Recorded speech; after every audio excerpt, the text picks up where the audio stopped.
Guys welcome to commerce study corner. आज का हमारा टॉपिक है इंडियन बैंकिंग स्ट्रक्चर के ऊपर।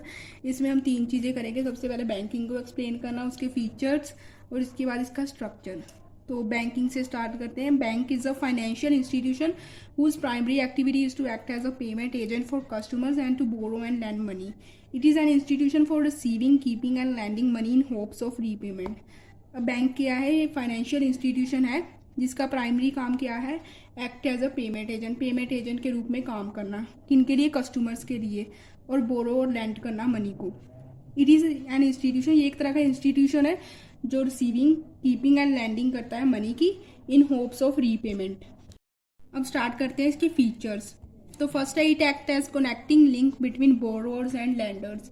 ये बोरो और लैंडर्स के बीच में कनेक्टिंग लिंक की तरह काम करता है। जैसे कि किसी को अगर लोन वगैरह की ज़रूरत है तो वो बैंक से इजीली ले सकता है, और अगर किसी ने अपने पैसे कहीं पर इन्वेस्ट करने ज़्यादातर लोग इंटरेस्ट जो बैंक से मिलता है उसके लिए अपने पैसे जो है बैंक में जमा करवा देते हैं।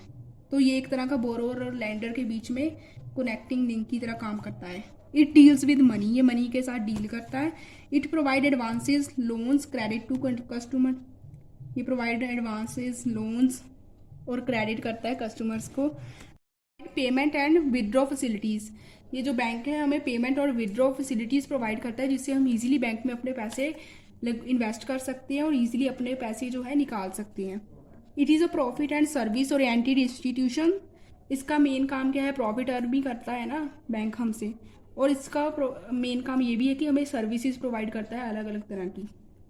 नेक्स्ट है ऑनलाइन सर्विसेज। बैंक हमें कई तरह की ऑनलाइन फैसिलिटीज़ आजकल प्रोवाइड कर रहे हैं, जैसे कि ऑनलाइन पेमेंट होती है, डायरेक्ट डिपॉजिट कर सकते हैं हम, सर्विसेज ट्रांसफ़र फंड्स करना एक अकाउंट से दूसरे अकाउंट में। यूनिफाइड पेमेंट सिस्टम, ये आजकल बहुत ज़्यादा चल रहा है, जिसे हम यूपीआई पेमेंट्स कहते हैं ना, वो है ये। उसके बाद मैसेज अलर्ट, हमें मैसेज के द्वारा बताता है कि कितने पैसे हमारे अकाउंट में रह गए और कितने हमने निकाल लिए हैं।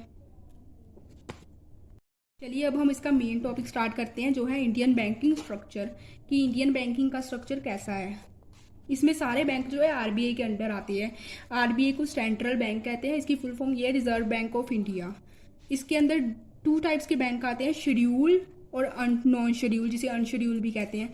शेड्यूल बैंक वो है जो आरबीआई एक्ट सेकेंड शेड्यूल 1934 के अंडर आते हैं। ये बैंक जो होते हैं ना आरबीआई की गाइडलाइंस फॉलो करते हैं। और नॉन शेड्यूल बैंक होते हैं जो इस एक्ट के अंदर नहीं आते। तो शेड्यूल बैंक के अंदर जो बैंक आते हैं उनके बारे में डिस्कशन करते हैं। सबसे पहले कमर्शियल बैंक और कोऑपरेटिव बैंक। इसके अंदर दो जो है बैंक्स आते हैं। कमर्शियल बैंक्स कौन होते हैं? ये परफॉर्म करते हैं all types of banking functions, जैसे कि एक्सेप्टेंस हो गई, डिपॉजिट हो गया, मनी लैंड करना हो गया। और जो कोऑपरेटिव बैंक होते हैं, ये क्या होती है? कोऑपरेटिव सोसाइटी जो होती है ना, उनकी तरह ही होते हैं, जिनके मेंबर्स ही वहाँ से लोन लेते हैं और वही सोसाइटी को चलाते हैं। तो कमर्शियल बैंक्स के अंडर जो बैंक आते हैं वो है public bank, private bank, foreign bank और रीजनल बैंक। पब्लिक बैंक कौन से होते हैं? जिनका ओन्ड या कंट्रोल जो है गवर्नमेंट हैंड्स के अंडर होता है।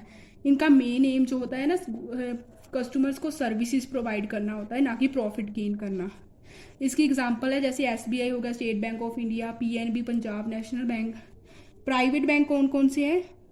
और प्राइवेट बैंक का जो मेन मोटिव होता है ना, वो होता है कि जो ज़्यादा से ज़्यादा प्रॉफिट अर्न करना। और इनकी एग्जांपल है ICICI bank, HDFC bank. Foreign bank कौन से होते हैं? जिनका कंट्रोल फॉरेन प्रमोटर्स के हाथ में होता है। ये 1991 में आए थे जब लिबरलाइजेशन की पॉलिसी गवर्नमेंट ने स्टार्ट की थी इंडियन इकोनॉमी में। इसकी एग्जांपल है bank of America, American express bank, standard chartered bank. ये बैंक्स है इसके अंदर। उसके बाद है आरआरबी, जिसे हम रीजनल रूरल बैंक कहते हैं। ये बैंक ही जो होते हैं ना, ये बैंक रूरल एरिया में ज़्यादा होते हैं, उनको जो डेवलप करने के लिए वहाँ पर स्टार्ट किए गए। ये अभी जो इनकी ब्रांचेस है ना, अर्बन एरिया में भी स्टार्ट हो गई हैं।